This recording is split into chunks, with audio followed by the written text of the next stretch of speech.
Hello friends, আমি রাখি আর আমার চ্যানেল বাঙালি রান্নাঘরে আপনাদের সবাইকে ওয়েলকাম জানাচ্ছি। অন্য দিনের মতো আজকেও আমি আবারও চলে এসেছি আপনাদের সাথে একটা দারুণ স্বাদের নিরামিষ রেসিপি শেয়ার করার জন্য। আজকে আমি আপনাদের সাথে একটা বেগুনের রেসিপি শেয়ার করছি, আর এটা পুরোপুরি নিরামিষ।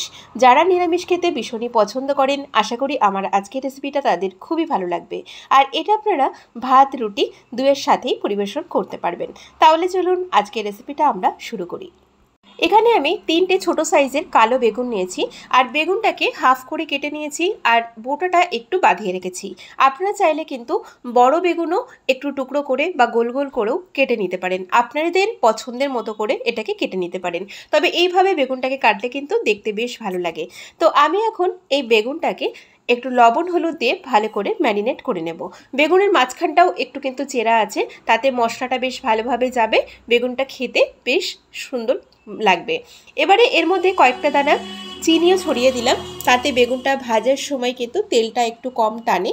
এখন এইভাবে প্রত্যেকটা বেগুনের গায়ে লবণ হলুদ আর চিনিটাকে ভালো করে আমি মাখিয়ে নিয়েছি।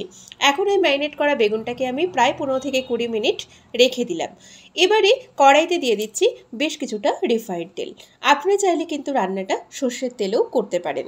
তেলটা ভালোভাবে আমাদের গরম হয়ে গেলে এবারে আমরা বেগুনটাকে ভালো করে ভেজে নিচ্ছি।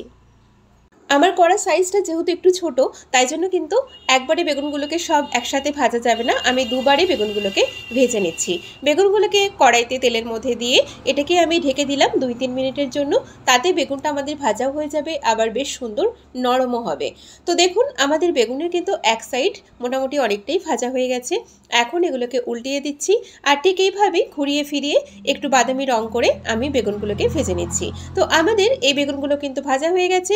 এখন পরের যে বেগুনগুলো আছে সেগুলোকেও আমি ঠিক একই রকমভাবে ভেজে নিচ্ছি।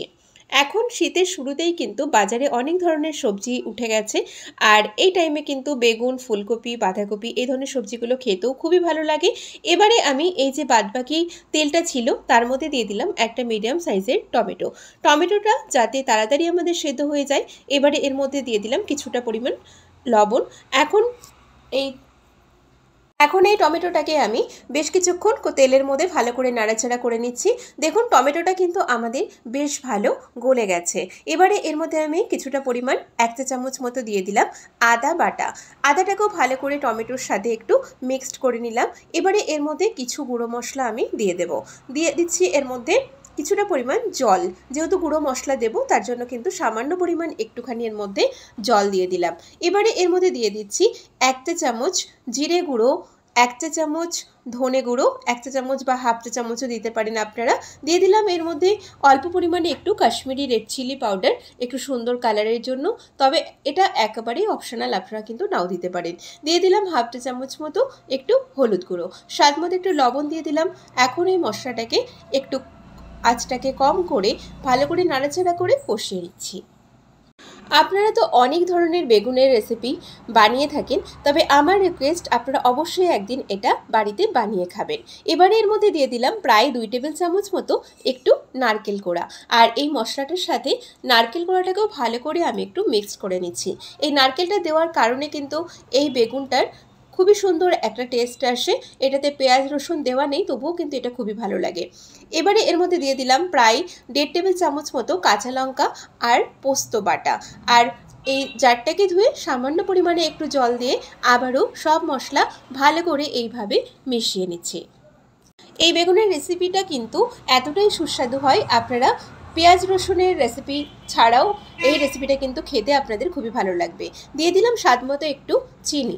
যেহেতু এটা পুরোপুরি একটা নিরামিষ রেসিপি, তাই অবশ্যই একটু এর মধ্যে অল্প পরিমাণে নিজেদের স্বাদ মতো চিনি অ্যাড করবেন। এবারে এর মধ্যে গ্রেভির জন্য জল দিয়ে দিলাম।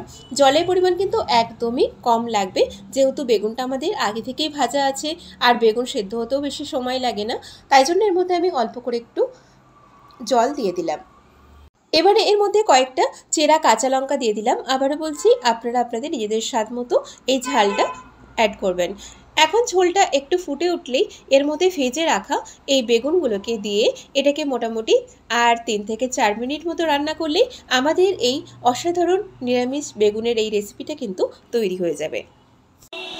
বেশ কিছুক্ষণ হয়ে গেছে, আমাদের এই বেগুনের রেসিপিটা কিন্তু প্রায় হয়ে এসেছে। মাঝখানে এটাকে আমি একটু নেড়েও দিয়েছিলাম। দেখুন গ্রেভিটা কিন্তু বেশ ঘন হয়ে গেছে, আর এই গ্রেভিটা ঠান্ডা হলে আরও একটু বসে যাবে। আর দেখলেনই এটা বানানো কতটা সহজ। আমাদের ঘরে থাকা সবসময় যে উপকরণগুলো থাকে সেগুলো দিয়েই কিন্তু এটা চটজলদি তৈরি হয়ে যায়। তো আমার আজকের এই বেগুনের রেসিপিটা কেমন লেগেছে আপনারা অবশ্যই কিন্তু আমাকে কমেন্ট করে জানাবেন। আর ভালো লাগলে রেসিপিটাতে লাইক করবেন, শেয়ার করবেন, আমাকে কমেন্ট করবেন, আর নিত্য নতুন রেসিপি পাওয়ার জন্য আমার চ্যানেলটিকে সাবস্ক্রাইব করবেন। সবাই খুব ভালো থাকবেন, সুস্থ থাকবেন। আমি আবারও হাজির হব নতুন কোনো রেসিপির সাথে। নমস্কার।